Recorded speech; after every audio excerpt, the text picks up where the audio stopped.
Hello students, welcome to my YouTube channel M Das maths tuition. আজকের class 9 এর question কি 20 স্থানাঙ্ক জ্যামিতি ত্রিভুজাকৃতির ক্ষেত্রের ক্ষেত্রফল, coordinate geometry, area of a triangle করাচ্ছি। বন্ধুরা, এখান থেকে কিন্তু একটা প্রশ্ন অবশ্যই শর্ট এবং বড় প্রশ্নের মধ্যে পাবে, অবশ্যই পাবে। বন্ধুরা মন দিয়ে দেখো। তো একটা ত্রিভুজের যদি তিনটে একটা বিন্দু হয়, শীর্ষবিন্দু হয়, এটাকে এ, এটাকে বি, এটাকে সি, এরকম যদি একটা ত্রিভুজ ধরি, এটাকে ধরলাম x1 y1, এটাকে ধরলাম x2 y2, এর যে স্থানাঙ্ক ধরলাম x3 y3।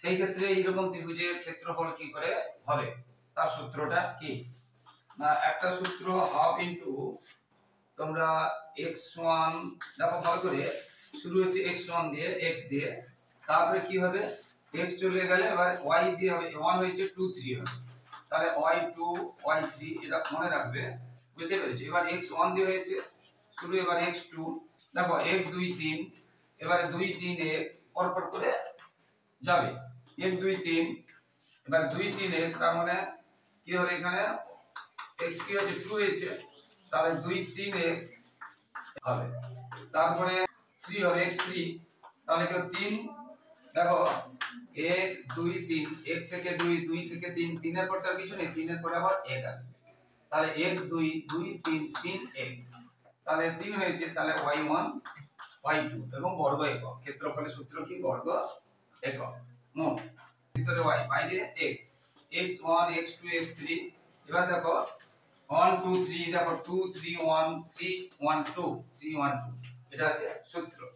এছাড়াও এটা একটা সূত্র হলো, এছাড়াও আরেকটা করা যায়, x1 x2 x3 ত্রিভুজের তিনটে বিন্দু থাকে, এটা 1 2 3 আবার একটা 1 নিলাম, y1 y2 y3 আর একটা y নিলাম। এবার এটার সঙ্গে এটা, এটার সঙ্গে এটা, এটার সঙ্গে এটা, তাহলে x1 y2 x2 y3 x3 y4, এটার সঙ্গে এটা, এটার সঙ্গে এটা, এটার সঙ্গে এটা, এগুলো আমরা কি করব, বিয়োগ করব। তাহলে কি হলো, x1 y2 এটার সাথে এটা গুণ, প্লাস x2 y3 আর কি দেখলাম x3 y1, এগুলো হচ্ছে গুণ বিয়োগ।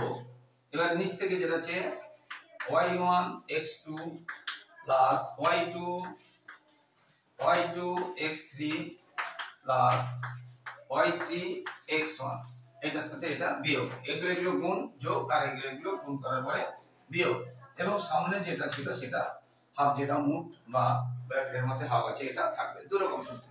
তো এটার সুবিধাটা কি, চতুর্ভুজ হলে করতে পারি, তাহলে কারণ চারটা বিন্দু থাকবে, তখন এটা হবে, তারপরে কি হবে আবার x1 y1, বুঝতে পেরেছো? অর্থাৎ এটার সঙ্গে এটা আর এটার সঙ্গে এটা, হ্যাঁ, চতুর্ভুজের হলে ত্রিভুজের ক্ষেত্রে সেই নিয়মটা করতে পারি, এই নিয়মটা করতে পারি, এই পর্যন্ত, মানে এটা তখন থাকবে না ত্রিভুজের ক্ষেত্রে। চতুর্ভুজ হলে চারটা বিন্দু থাকে, সেই জন্য এটা সুবিধা হবে। এই জন্য একসঙ্গে একটা সূত্র হয়ে গেল ত্রিভুজ এবং চতুর্ভুজ। চতুর্ভুজের ক্ষেত্রে আরেকটা এখানে কি দিতে হবে, তখন এটা তখন 3 পরে 4 হবে, বুঝতে পেরেছো? এটা হয়ে গেল ত্রিভুজ এবং চতুর্ভুজের সূত্র। তো এইগুলো আগে সূত্রগুলো মুখস্থ করতে হবে।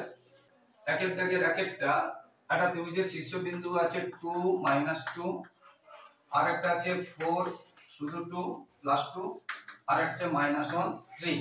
তাহলে সূত্রে আমরা যেটা জেনেছিলাম সমান হাফ ইনটু x1, x1 এখানে কি আছে 2, এবার y2 এখানে কি আছে, y2 তে কত আছে 2 আছে, y2 y3 তে কত আছে 3 আছে, প্লাস x1 হয়েছে, এবার x2 হবে, x2 তে 4 আছে, সূত্র লিখেছিলাম, সূত্রটা লিখে দিলে উচিত ভালো হবে। সূত্রটা আমি লিখিনি, তোমরা সূত্রটা লিখে দিবে। আচ্ছা, x2 এবার y3 তে কি আছে 3 y1, যেটা আমি ওখানে বলেছিলাম, ধরো 1 2 3, 1 থেকে 2, 2 থেকে 3, 3 থেকে আবার কত হবে, 3 থেকে আবার 1 হবে, বুঝতে পেরেছো? এটা তাহলে y2 এই যে 2 3 1, মানে এটা x এটা y।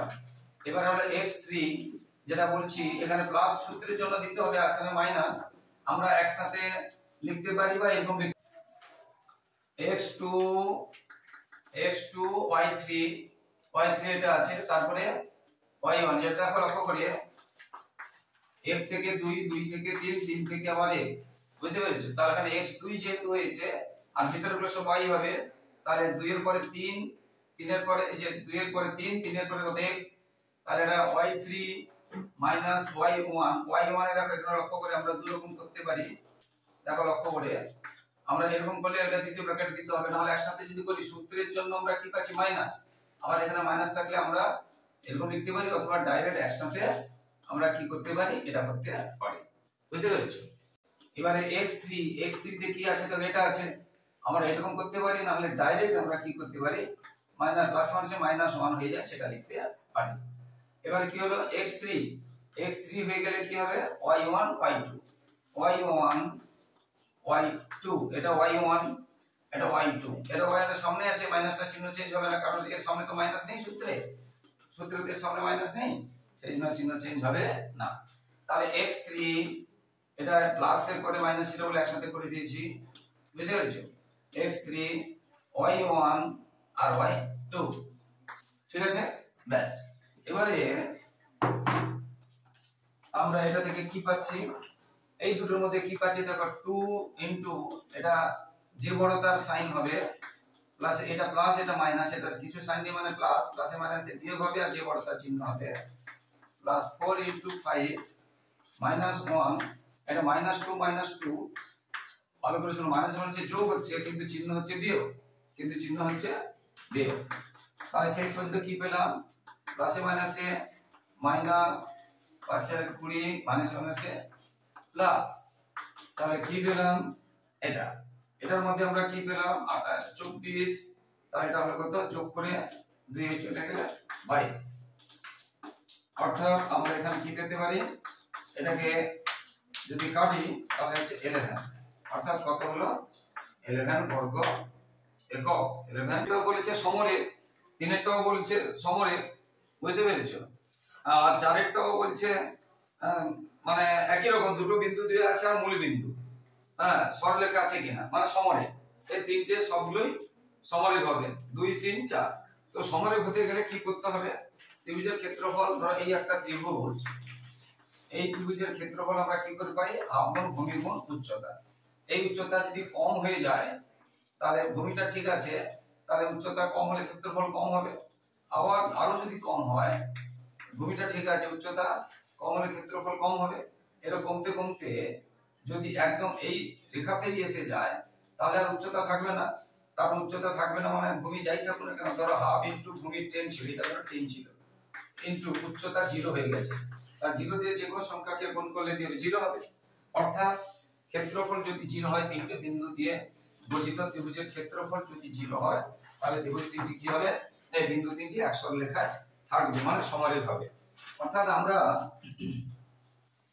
এই হাফ ইনটু যেটা আমরা শিখেছিলাম y2 মাইনাস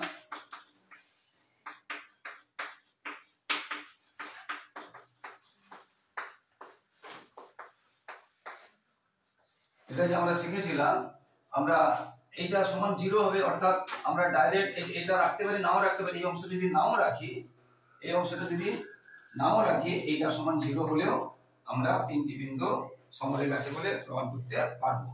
এটা রাখতেও পারি, কারণ এটা রাখলে এই যে কোণটা ওদিকে গেলে 0 এর দিকে গেলে 0 হয়ে যাবে, সেই জন্য আমরা এটাও রাখতে পারি, আর নাহলে ডাইরেক্ট এটা সমান 0 হলে, মানে যে তিনটি বিন্দু, এই বিন্দুটি সমরেখ হবে কখন, যখন এই সূত্রটা মানে এইটা সমান 0 হবে, অর্থাৎ ক্ষেত্রফল সমান 0 হবে।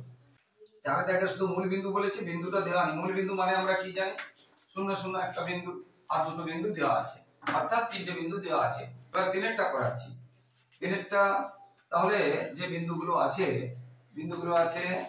এটা একটা আছে, আর একটা আছে এটা, আর একটা আছে এটা, এটা 1 1, এটা 2 1, এটা k 1 আছে। এটা বলছে সমরেখ হলে হ্যাঁ k এর মান কত। তো আমরা সমরেখ হবে আমরা কখন জানি, এইটা যদি কি হয়, এটা যদি 0 হয়, এটা যদি 0 হয় তাহলে সমরেখ হবে, বুঝতে পেরেছো? তো এখানে x সমান কত আছে 1, y2 সমান কত আছে, এটা x1 y1, এটা x2 y2 সমান কত আছে, x1 বসিয়ে দিলাম, y2 সমান কত আছে -1, সূত্রের মাইনাস সূত্রে এবার y3 সমান কত আছে মাইনাস আছে, তখন আমরা এটা কি করে দিতে পারি, এক লাইন করলে এটা চেঞ্জ করে দিতে পারি, হয়ে গেল যুক্ত। এবারে x2 কত আছে 2, x2 পরে y3, x2 হলো y3 তে কত আছে -1, এবার y1 এর দেখো আবার -1 আছে, তাহলে আমরা এটা কি করে দিতে পারি, যেহেতু মাইনাস এখানে আছে সেই জন্য -1 আছে প্লাস হয়ে গেল। এবারে আমরা করতে পারি, এবারে x3 তে কি আছে k, x3 k, এবং y1 কত আছে -1, দেখো এই যে y1, এবারে মাইনাস y2 তে আছে কত -1, আমার সূত্রে -1 এটা ছিল, তাহলে এটা কত হবে 0 হবে, এটা কত হবে 0 হবে, বুঝতে পেরেছো? এটা 0 হলে তাহলে বিন্দু তিনটি সমরেখ হবে। তাহলে এখান থেকে আমরা কি পাচ্ছি, এটা +1 -1 মানে 0, এটাও +1 -1 মানে 0, এটাও +1 -1 মানে 0, +1 -1 মানে 0। তো এখানে আমরা কি করব, যে এটা আমরা 0 লিখব না, এটা কি করব আমরা, যে এইটা সমান 0 হলে কি হবে, এটা সমান 0 হলে সমরেখ হবে, এটা সমান 0 হলে সমরেখ হবে। তো এখন এদিকে তো কিছু নেই 0, এখন কিছু নেই 0 +0 প্লাস k * 0, তার মানে এখানে কিছুই নেই, শুধু k * 0 থাকলো। এখন k * 0, k এর মান যে হোক না কেন 0 দিয়ে গুণ করলে তাহলে 1 হলেও 0 হবে, -1 হলেও 0 হবে, আর ভগ্নাংশ হলেও 0 হবে, অর্থাৎ k এর যে কোনো মান হলে হবে বাস্তব, বুঝতে পেরেছো? তাহলে উত্তরটা কি হলো, k এর যে কোনো বাস্তব মান হলে চলবে, এইটা এই ভীষণ ইম্পর্টেন্ট আছে, এবং 2 4 এগুলো সেম একদম সেম এইরকম।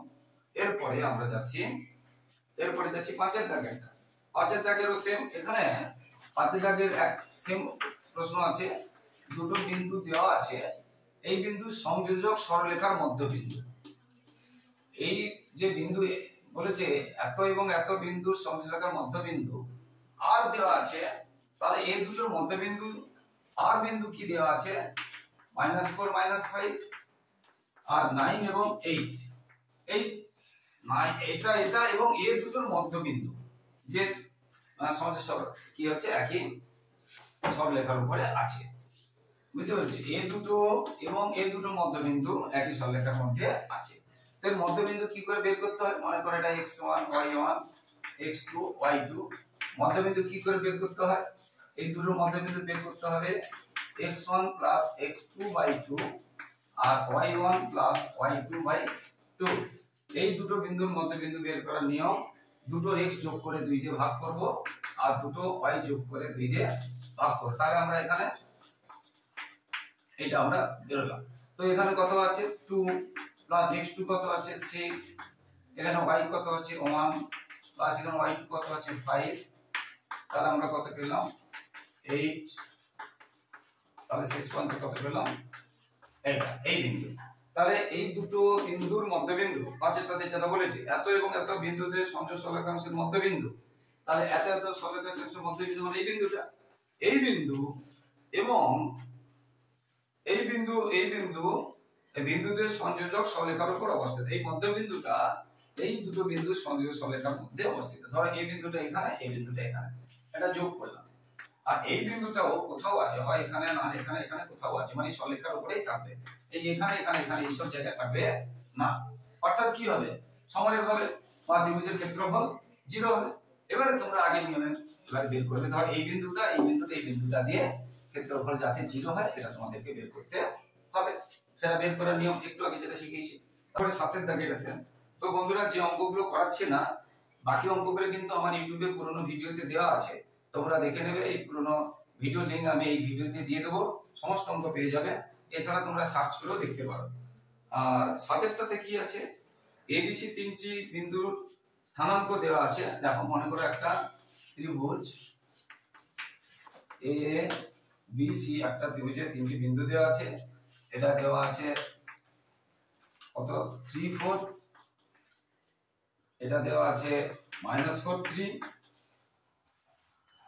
আর এটা দেওয়া আছে 8 -6, এটা দেওয়া আছে। ত্রিভুজের ক্ষেত্রে ক্ষেত্রফল নির্ণয় করি এবং A বিন্দু থেকে BC বাহুর উপর দৈর্ঘ্যে এ বিন্দু থেকে বিসি বাহুর উপর লম্বের দৈর্ঘ্য, এ বিন্দু থেকে বিসি বাহুর উপর লম্ব, লম্ব মানে কি এরকম হবে না, লম্ব মানে কি সোজা হবে, লম্ব দৈর্ঘ্য মানে এটা 90 ডিগ্রি, এটা 90 ডিগ্রি হবে, বুঝতে পেরেছো?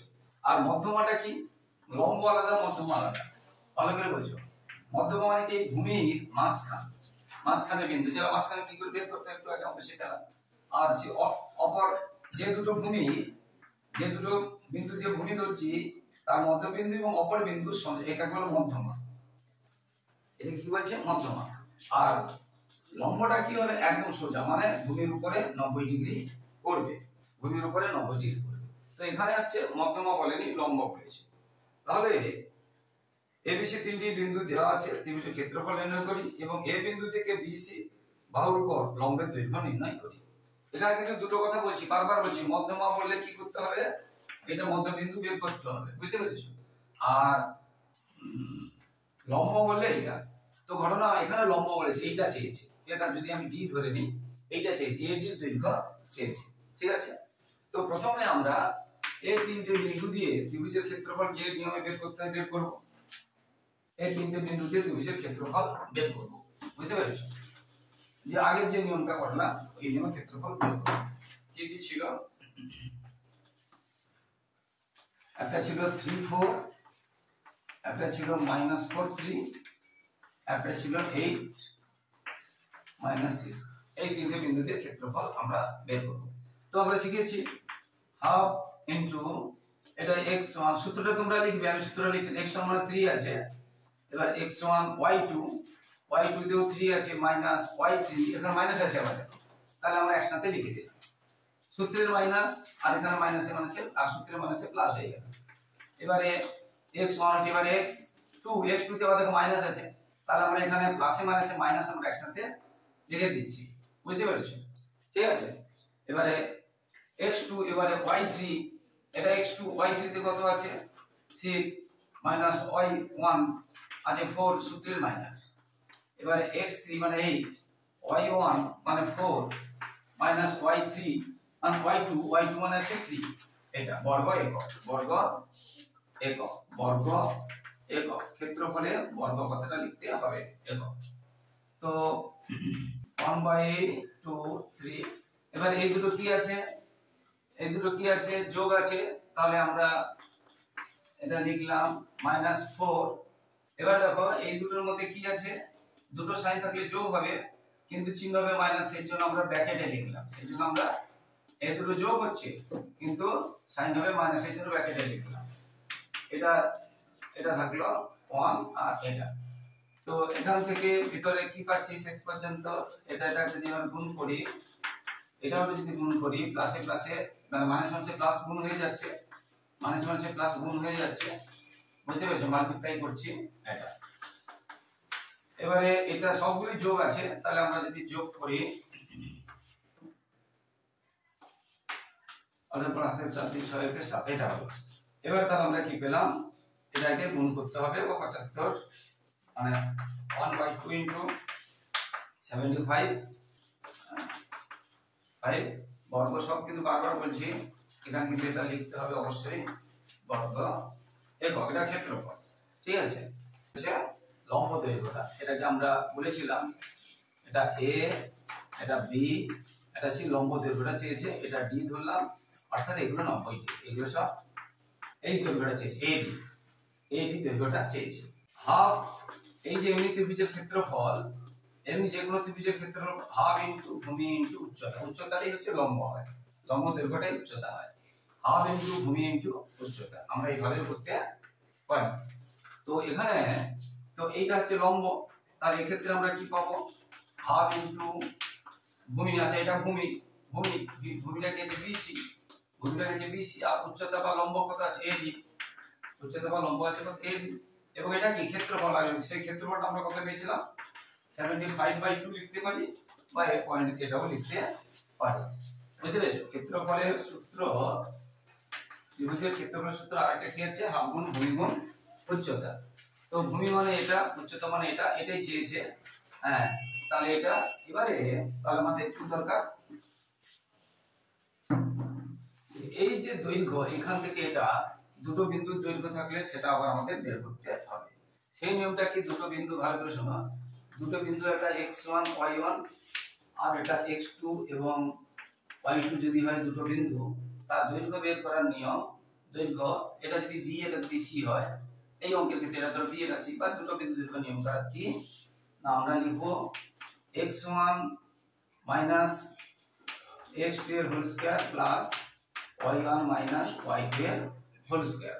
তো আমরা এখানে x2 x1 করতে পারি, এখানে y2 y1 করতে পারি। আবার আমাদের এই যে দুটো বিন্দু যে স্থানাঙ্ক দেওয়া আছে, b দেওয়া ছিল কত, b দেওয়া ছিল -4 3, b দেওয়া ছিল -4 3 আর c দেওয়া ছিল 8 -6, এটা c দেওয়া ছিল।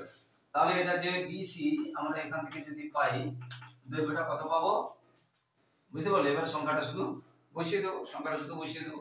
তো এই ক্ষেত্রে কি আছে, এটা অবশ্য জায়গা লাগবে, আমি এখানে করাচ্ছি, এটা বোঝালাম, এটা পরে পড়বে, না হলে আগে দৈর্ঘ্যটা বের করতে হবে। এটা বুঝিয়েছিলাম যে এটা দরকার, এটা দরকার। তাহলে এই অংশটা, তাহলে এখানে আমরা কি পাচ্ছি, x1 মানে আমি যদি -4 ধরি, এটা x1 এটা y1 এটা x2 y2, এটা থাকলো প্লাস এটা y1 আর এটা হচ্ছে y2 মাইনাস আছে, আমরা আর এরও মাইনাস আছে, সূত্রে মাইনাস আছে, আমরা একসাথে করে নিলাম। তাহলে 8 4 12 পুরোটা আছে, 12 12 কত হবে 144, মাইনাস আছে প্লাস হয়ে যাবে, আর 9 9 কত, এটা 12 12 144 144 আর মাইনাস আছে প্লাস হয়ে যাবে, বুঝতে পেরেছো? আর এটা স্কয়ার বর্গমূল করলে কত হবে 15, কত হবে 15। তাহলে আমরা BC কত পেলাম 15। এবার একটু আগে যেটা বলেছিলাম যে ত্রিভুজের ক্ষেত্রফল সমান কি হয়েছিল, হাফ গুণ ভূমি গুণ উচ্চতা সমান ক্ষেত্রফল। তো এখানে হাফ গুণ BC গুণ AD আর ক্ষেত্রফলটা আমরা কত পেয়েছিলাম 75/2। তো এখানে একটু পা লিখে কমা দিতে হবে। তাহলে হাফ গুণ BC, BC টা আমরা এখন কত পেয়েছি 50, আর AD টা আমাদের বের করতে হবে, AD টা আমাদের বের করতে হবে। এটা নিচে লিখবে, এখানে জায়গা নেই বলে আমি পাশে লিখছি, কিন্তু এটা নিচে লিখবে, এই অংশটার পরে তোমরা লিখবে। এটা একক, বাহুর দৈর্ঘ্য একক হয়, ক্ষেত্রফল বর্গ একক হয়, বাহুতে বর্গ একক হবে না।